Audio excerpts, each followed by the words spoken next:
बिस्मिल्लाहिर्रहमानिर्रहीम। QAZ associate से मैं हूं कमर शहजाद। और आज वैसे तो आप हमारी जितनी भी वीडियोस देखते हैं उसमें हमारे बड़े प्यारे भाई ज़हीर अब्बास होते हैं, लेकिन आज हमारे साथ हमारे बड़े भाई और दोस्त भी हैं। राजधानी मार्केटिंग से माजिद खालिद साहब आए हमारे ऑफिस में, तो हमने सोचा कि एक वीडियो बनाते हैं और स्पेशली ताज रेजिडेंशिया के हवाले से डिस्कशन होगी। बहुत शुक्रिया सर। माजिद भाई, आप अपना आप तारफ करवा दें। बहुत सारे दोस्त जो मुझे जानते हैं, माजिद खालिद राइजोनिक मार्केटिंग से। कमर भाई का बहुत शुक्रिया, बहुत अच्छी वीडियोस बनाते हैं ये। और इनकी कोशिश ये होती है कि एक जो मार्केट में ट्रुथ है, मतलब बहुत सारे लोग चीज़ें बेचते हुए बहुत सारी बातें कह देते हैं, लेकिन इनकी ये कोशिश होती है कि जिस प्रोजेक्ट में भी काम किया जाए पहले उसकी ऑथेंटिसिटी देखी जाए और उसके बाद उन चीज़ों पर काम किया जाए। तो आज की वीडियो में भी हम कोशिश करेंगे कि आपके साथ एक ऐसा प्रोजेक्ट शेयर करें जिसमें एक अच्छी इन्वेस्टमेंट को प्लान किया जा सकता है, उसके कुछ प्रोज एंड कॉन्स हैं, वो चीज़ें भी हम शेयर करेंगे। तो ओवर टू कमर भाई। अच्छा सर, आते हैं जी कि सबसे पहले कोई ऐसी सोसाइटी जो उसके पास एनओसी, क्योंकि एनओसी का भी बड़ा इशू होता है, हर बंदा सवाल यही करता है कि एनओसी है या नहीं है। दूसरे नंबर पर उस पर डेवलपमेंट भी हो रही हो, क्योंकि ये भी एक ऐसा सवाल है कि जिसमें हर बंदा यही चाहता है कि जहाँ पे हमने इन्वेस्टमेंट की हो वहां पे मशीनरी भी लगी हो, डेवलपमेंट भी हो। तीसरा, वहां पे पोजेशन भी हो और उसके ऊपर प्रॉफिट भी हो। यानी कि इसमें चार चीजें, एनओसी भी हो, डेवलपमेंट भी हो, पोजेशन भी हो और उसके ऊपर प्रॉफिट भी हो। तो ऐसी कौन सी सोसाइटी है जी, और उसकी सबसे बड़ी लोकेशन जो इस्लामाबाद के करीब तरीन हो? कमर भाई, एक आपने बड़ा अच्छा क्वेश्चन किया और एक बड़ा जामे क्वेश्चन किया है, जिसमें बहुत सारी चीज़ें जो इन्वेस्टर की सोच होती है, जो इन्वेस्टर की एक पूरी वर्किंग होती है, वो तमाम चीज़ें आपने एक क्वेश्चन मुझसे पूछी हैं। मेरे पास दो तीन ऑप्शंस हैं, लेकिन मैं आज आपके साथ शेयर करूंगा ताज रेजिडेंशिया के हवाले से। ताज रेजिडेंशिया की अगर हम सबसे पहला जो आपका क्वेश्चन था एनओसी के हवाले से, तो इसके पास एनओसी मौजूद है। अच्छा, इधर ही रोकता हूँ। एनओसी कितने एरिया का? एनओसी इनके पास तकरीबन 2500 कनाल का एनओसी मौजूद है। ठीक है। बाकी एक्सटेंशन जैसा कि आप लोग जानते हैं कि जो वो आगे चलती हैं वो एनओसी के हवाले से आती है।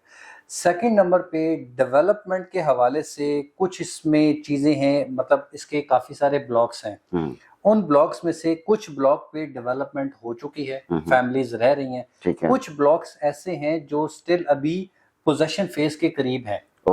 उसके बाद फिर आगे एक और फेज आता है जिसमें इन्होंने इंस्टॉलमेंट वाली फाइल्स भेजी हुई है, जहां पर ताज रेजिडेंशिया बहुत ज्यादा लैग कर रहा है। ठीक है, जहां पर उनको बहुत ज्यादा इंप्रूवमेंट करने की जरूरत है। मतलब ये एक बड़ी अच्छी बात है कि आपने बताया है कि आपकी जो इंस्टॉलमेंट वाली फाइल्स हैं वो माइनस कह रहे हैं ना, लेक मतलब वो माइनस में है, जहां पे हम कह सकते हैं कि ताज रेजिडेंशिया में भी माइनस है, प्रॉफिट भी है, पोजेशन भी है, एनओसी भी है, डेवलपमेंट भी है। लेकिन जो हकीकत है वो भी बयान की है हमने कि वहां पे माइनस भी है 3.5 मरला में। लेकिन इसमें एक और चीज आती है कि लोग ये सोचते हैं कि यार हमारी फाइल माइनस में है तो हम इसमें इंस्टॉलमेंट जमा नहीं कराते, क्योंकि अभी आपको पता है कि जिस तरह 8 मरला की उन्होंने बेल्टिंग कर दी, उन्होंने बेल्टिंग अभी उसमें हो गई है, अभी कैटेगरी की सिलेक्शन वगैरह हो रही है उस पे। अच्छा, उसकी अभी बेल्टिंग अभी वैसे तो उन्होंने वो डेट क्लोज कर दी थी, क्लोज हो गई है। उस पे जो लोग अच्छे प्लॉट कैटेगरी के प्लॉट लेना चाहते हैं उनके लिए एक स्लॉट अभी ओपन है 18 तारीख तक। अच्छा, 18 तारीख तक। मतलब ये है कि हम कोशिश करते हैं कि हम आपको हकीकत पे मबनी चीजें बताएं। हम ये नहीं कहेंगे कि भाईजान एक सोसाइटी की तारीफ की है तो बस तारीफ ही करते रहें। ऐसा ही है। तनकीद करना भी हमारा फर्ज बनता है, क्योंकि मैं अपनी अक्सर वीडियो में ये कहता हूँ कि अगर हमने किसी सोसाइटी की तारीफ की है ना, तो आप तारीफ सुन के खुश हो रहे हैं, मैनेजमेंट की बात कर रहा हूँ, तो तनकीद भी सुना करें, क्योंकि तनकीद जो सुन के उस पे अमल करता है, मेरा ख्याल है कि वो प्रोजेक्ट भी कामयाब होता है और वो इंसान भी कामयाब होता है। बिल्कुल ऐसा ही। अच्छा, इसके बाद जी आ जाते हैं, बिल्कुल बड़ा अच्छा आपने बताया कि एनओसी भी है और दोबारा इसका आपने जमा भी कराया हुआ है। इसमें आपका थर्ड क्वेश्चन जो था पोजेशन के हवाले से था। तो पोजेशन में ऐसा है कि आपके पास बहुत सारे ऐसे ब्लॉक्स मौजूद हैं, तकरीबन 5 से 6 ब्लॉक्स ऐसे मौजूद हैं जिसपे आपके पास ऑन ग्राउंड प्लॉट्स मौजूद हैं।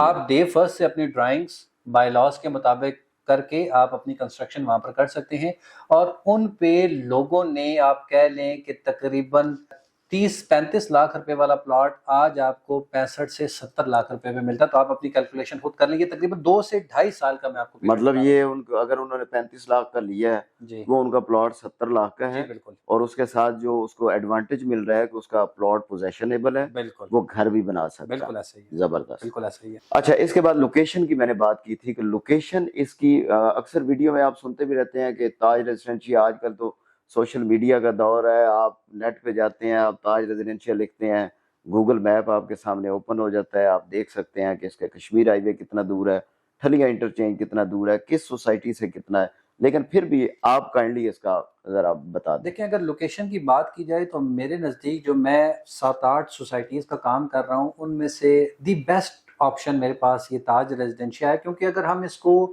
جی ٹی روڈ سے دیکھیں, مین جی ٹی روڈ سے تقریباً آپ 6 سے 7 منٹ میں پروجیکٹ میں پہنچ سکتے ہیں. بالکل پہنچ سکتے ہیں. اگر ہم C D A sector I-16 کی طرف سے آ رہے ہیں تو جو آپ کو پتا ہے کہ 16th ایونیو 17th ایونیو پہ کام ہو رہا ہے, وہاں سے اگر آپ نکلتے ہیں تو ہارڈلی آپ 10 سے 15 منٹ میں آپ یہاں پر پہنچ سکتے ہیں.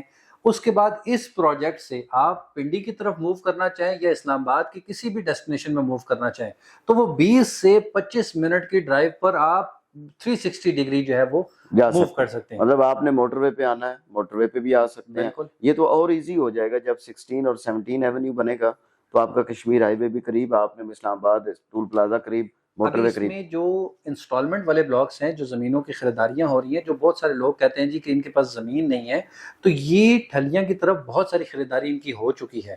ابھی تک باؤنڈری نہیں لگی, جس کی وجہ سے بہت سارے ابہام ہیں لوگوں کے ذہنوں میں جی کہ یہاں پر ان کے پاس زمینیں نہیں ہیں, ہم کیوں اپنی قسطیں ادا کریں. تو یہ لوکیشن بھی انسٹالمنٹ والی بہتر ہوگی, لیکن اس کے پیچھے ریزن یہ ہے کہ بہت ساری چیزیں ابھی اوپن ہیں, وہ سوسائٹی کلوز کرے گی تو وہ لوکیشن بھی جو ہے وہ یہ لوکیشن ہوگی, کیونکہ وہ ٹھلیاں انٹرچینج کے پاس ہے, اور جیسا کہ آپ جانتے ہیں کہ رنگ روڈ کا جو لاسٹ جنکشن ہے یا ڈیسٹینیشن ہے وہ ٹھلیاں انٹرچینج ہے. بالکل ایسا ہی. آپ جی ٹی روڈ بھی آپ کے نزدیک آ گیا. بالکل. اگر کسی نے اسلام آباد کی طرف جانا تو آپ کو پتہ ہے جی ٹی روڈ جو پشاور گولڈا موڑ ہے, گولڈا موڑ سیدھا آپ جیتیرا کی طرف جائیں تو آپ ہارڈلی آپ کے 10 سے 15 منٹ لگتے ہیں, آپ 0 پوائنٹ کی طرف چلے جاتے ہیں. لوکیشن کے اعتبار سے مطلب آپ کے سی ڈی اے سیکٹر کے درمیان میں جس طرح I-16, I-15, I-14 ان کے بالکل ساتھ جڑواں آپ کا تاج ریزیڈینشیا تھا. لوکیشن پہ کوئی کمپرومائز نہیں ہے, لوکیشن نو ڈاؤٹ اچھی ہے. لیکن ایک جو چیز ہوتی ہے کہ کسی بھی سوسائٹی میں, اب ہر سوسائٹی جو ہے وہ کمپلیٹ نہیں ہے. مطلب اس میں اگر ہم کہیں کہ اس کے پاس این او سی بھی ہو, اس میں ڈیولپمنٹ بھی ہو رہی ہو, اس کے پاس پوزیشن بھی ہو, اس کے بعد جی پروفٹ بھی ہو, ٹائم لگتا ہے. اب جو پروفٹ میں آ گئے ہیں, اب اگلے بندوں کی باری ہے, اگلے پلاٹس کی باری ہے, وہ بھی پروفٹ میں آ جائیں گے.